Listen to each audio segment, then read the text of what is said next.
ওহো, এই কি বৃষ্টি শুরু হয়ে গেল! আমার অনেক দেরি হয়ে গেছে। আর ওপর বৃষ্টি, কোথাও আমার ঘাস ভিজে না যায়। আমাকে তাড়াতাড়ি বাড়ি পৌঁছতে হবে। বৃষ্টি তো আরো জোরালো হয়ে গেল। এখন আমি কি করব? গাছের নিচে বসে বসে একটা গাই হরিকে দেখছিল। আরে ভাইয়া, ভিজছো কেন? এসো, এই গাছের নিচে চলে এসো। যখন বৃষ্টি থামবে তখন তুমি বাড়ি চলে যেও, ঠিক আছে? হরি সেই গাছের নিচে এসে দাঁড়িয়ে যায় এবং তার ঘাসটাও সেই গাছের নিচে রেখে যায়। বৃষ্টি খুব জোরালো। তুমি কি এখানেই থাকো? হ্যাঁ হ্যাঁ, এই জঙ্গলই আমার বাড়ি। আমি এই জঙ্গলে থাকি। আচ্ছা, আমারও একটা খুব ভালো গাই আছে, যার নাম লালি গাই। আমি তার জন্যই এই জঙ্গলে ঘাস নিতে এসেছিলাম। কিন্তু তুমি একাই জঙ্গল থেকে কতটা ঘাস নিয়ে যেতে পারবে? তোমার বাড়ি তো জঙ্গল থেকে অনেক দূর হবে। হ্যাঁ হ্যাঁ, আমার বাড়ি অনেক দূর, কিন্তু কি করব, আমার লালি গাই এখন গর্ভবতী। তাই আমি চাই না যে সে এত দূর জঙ্গলে আসুক এবং তার কোনো সমস্যা হোক।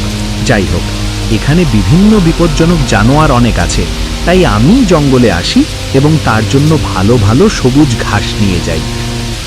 হরির কথা শুনে গাইয়ের চোখে জল চলে আসে। কি হলো, তোমার চোখে জল এলো কেন? আরে কিছু না, এমনি। বলো, কি হলো? তোমার কোনো সমস্যা আছে কি? আরে না, তুমি তো এইমাত্র বললে না যে তোমার একটা গাই আছে যে গর্ভবতী। তুমি তার খুব যত্ন নাও এবং নিজে ঘাস নিয়ে যাও। হ্যাঁ। ওই তোমার সেই গাইয়ের প্রতি ভালোবাসা দেখে আমার চোখে জল চলে এসেছে। খুব ভাগ্যবানই সেই গাই, যাকে এত ভালো মালিক মিলেছে। সবার ভাগ্যে লালি গাইয়ের মতো হয় না। কাশ আমারও এমন যত্ন নেয়া কোনো মালিক থাকতো, যে আমার এই অবস্থায় আমার কিছু সাহায্য করতে পারত। এই অবস্থায় মানে? মানে আমিও গর্ভবতী। এই জঙ্গলে বড় জানোয়ারদের থেকে লুকিয়ে লুকিয়ে ঘাস খাই এবং কোথাও লুকিয়ে পড়ি। আমার এবং আমার সন্তানের জীবনে বড় বিপদ থাকে। গাই, তুমি একটা কাজ কেন করো না? আমার সাথে আমার বাড়ি চলো। লালি গাইয়ের সাথে আমি তোমার জন্য এই জঙ্গল থেকে ঘাস নিয়ে আসব। আপনি সত্যিই খুব দয়ালু। আপনার মতো মানুষ আজকের দুনিয়ায় পাওয়া খুব কঠিন। কিন্তু আপনি তো আগেই চিন্তিত। এর উপর আমিও আপনার বাড়িতে চলে আসলে আরও চিন্তিত হয়ে যাবেন। আরে না না, আমার তো আরো পূর্ণ হবে যে একটা গর্ভবতী গাইয়ের সেবা করব। তাই তুমি চিন্তা করো না এবং চলো আমার সাথে। কোথাও আমি কোনো স্বপ্ন তো দেখছি না। না না, তুমি কোনো স্বপ্ন দেখছো না, এটাই সত্য। যাই হোক, তোমার নাম কি? আজ পর্যন্ত তো আমাকে কোনো নাম মিলেনি। আজ পর্যন্ত আমার কোনো মালিকই ছিল না যে আমার নাম রাখত এবং আমাকে নাম ধরে ডাকত। চলো, কোনো ব্যাপার না। আজ থেকে তোমার নাম সুন্দরী গাই, কারণ তুমি খুব সুন্দর। আপনার খুব খুব ধন্যবাদ মালিক। আজ মনে হচ্ছে আমায় সারা দুনিয়ার সব শোক মিলে গেছে। যাই হোক মালিক, আমি এখনো একটু দুধ দিই। আপনি আমার দুধ বের করে নিন এবং তা বিক্রি করে নিন।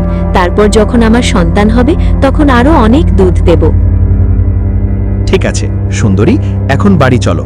দেখো, বৃষ্টিও বন্ধ হয়ে গেছে। ঠিক আছে মালিক, চলুন। হরি সেই গাইকে নিয়ে তার সাথে বাড়ি আসে। আরে আরে, এটা কি? এটা কার গাই ধরে নিয়ে এলে তুমি? আরে ভাগ্যবান, আমি কারো গাই ধরে নিয়ে আসিনি।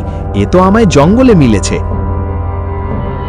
আরে বাহ, বড় এসেছো, জঙ্গলে মিলেছে। আমার বাড়ি কোনো চিড়িয়াখানা কি যে যে কোনো জানোয়ারকে জঙ্গল থেকে তুলে নিয়ে আসো? এখন এটাকে ফ্রি চারা দানা খাওয়াতে থাকো। তোমার কাছে তো অনেক ধন রাখা আছে না? রাগ কেন করছো ভাগ্যবান? এই গাই এখনো দুধ দেয় এবং গর্ভবতীও আছে। এখন আমরা এর দুধ বিক্রি করে কিছু ধন কামিয়ে নেব। তারপর যখন এর সন্তান হবে তখন আবার অনেক দুধ দেবে। এখন তুমি নিজেই ভাবো, আমাদের লালি গাইয়ের দুধ এবং এই সুন্দরী গাইয়ের দুধ কতটা হবে। তাহলে আমাদের ভালো লাভও হবে। তুমি সত্যি বলছো? হ্যাঁ হ্যাঁ, পুরোপুরি সত্যি বলছি ভাগ্যবান। তাহলে তো এটা খুব ভালো কথা। এখন তো আমাদের লালি গাইও দুধ দেয়, এখন দুটোই দেবে। ঠিক আছে, তাহলে আপনি এই গাইকেও লালি গাইয়ের সাথে বেঁধে দিন। আমি এই গাইয়ের নাম সুন্দরী রেখেছি, তুমিও সুন্দরী বলো, তাকে ভালো লাগবে। হ্যাঁ হ্যাঁ, ঠিক আছে, আমি একে সুন্দরী বলবো। একটা কাজ করি, এসো, আমি সুন্দরীকে লালির কাছে বেঁধে দিচ্ছি এবং তাকে কিছু খাবারও দিচ্ছি। ঠিক আছে। রূপা সুন্দরী গাইকে লালি গাইয়ের কাছে বেঁধে দেয়। কেমন আছো বোন? আমি ঠিক আছি বোন। তুমি আমাকে চিনতে পারোনি নিশ্চয়ই, আমি বলছি। মালিক যখন মালকিনকে তোমার কথা বলছিলেন তখন আমি শুনে ফেলেছি। তোমার নাম সুন্দরী না? হ্যাঁ, আজই মালিক আমাকে এই নাম দিয়েছেন। মালিক খুব ভালো মানুষ। সত্যি বলছো বোন, মালিক খুব ভালো মানুষ। তোমাকে এখানে কোনো চিন্তা করতে হবে না। শুনছো, আমাদের দুটো গাইকে কিছু খাওয়া পানীয় দেয়া হয়েছে কিনা? যদি আমরা তাদের ভালো ভালো পুষ্টিকর খাওয়াই তাহলে দুধও ভালো পাবো। ভাগ্যবান, এই দানাটা আমি তাদের জন্যই নিয়ে যাচ্ছি। হরি তার দুটো গাইকে ভালো করে খাওয়ায়, যার কিছুক্ষণ পর রূপা দুধ বের করতে আসে। মজা এসে গেছে, দেখো তো কতটা দুধ বেরিয়েছে দুটো গাইয়ের। শোনো, কি হলো? দেখো আজ কতটা দুধ বেরিয়েছে। যাও বাজারে তাড়াতাড়ি বিক্রি করে এসো, আর হ্যাঁ, যা পয়সা পাবে তা আমার হাতে দিয়ে দেবে। ঠিক আছে ভাগ্যবান। হরি বাজারে দুধ বিক্রি করে এসে সব পয়সা তার স্ত্রীকে দেয়। কিছুদিন সব ঠিক চলে, কিন্তু ধীরে ধীরে সুন্দরী গাই দুধ দেওয়া বন্ধ করে দেয়। এটা কি? আজ এই গাই তো কিছুমাত্র দুধ দিয়েছে। আমারে তো খাওয়ানো পানিয়ানোর কি লাভ যখন তুই দুধই দেবি না? তো কি হলো, কেন বকবক করছো? তুমি তো বলেছিলে এই গায়ে দুধ দেয়, কিন্তু এটা কি? কিছুদিনই এটা ভালো দুধ দিয়েছে, এখন তো এটা দুধের কয়েক ফোঁটা দিচ্ছে। বোঝো ভাগ্যবান, সুন্দরী গাই এখন গর্ভবতী। যখন তার সন্তান হবে তখন সে আবার ভালো দুধ দিতে শুরু করবে। কিন্তু লালি গাই তো এখনো অনেক দুধ দিচ্ছে, সেও তো গর্ভবতী না? তুমি তো লালি গাইকে চেনো, তার আমরা কত সেবা করেছি, তাকে খাওয়া পানিয়ে কখনো কমতি করিনি। কিন্তু সুন্দরী গাইকে দেখো, বেচারি কতটা দুর্বল। আমার তোমার এই ফালতু কথা শোনার দরকার নেই। জানি না কোথা থেকে বেকার গাই তুলে নিয়ে এসেছে। রূপা মুখ বেঁকিয়ে সেখান থেকে চলে যায়, যার ফলে সুন্দরী গাইয়ের চোখে জল চলে আসে। সুন্দরী গাই, তুমি কেন কাঁদছো? আমি আছি না? সকাল হয়।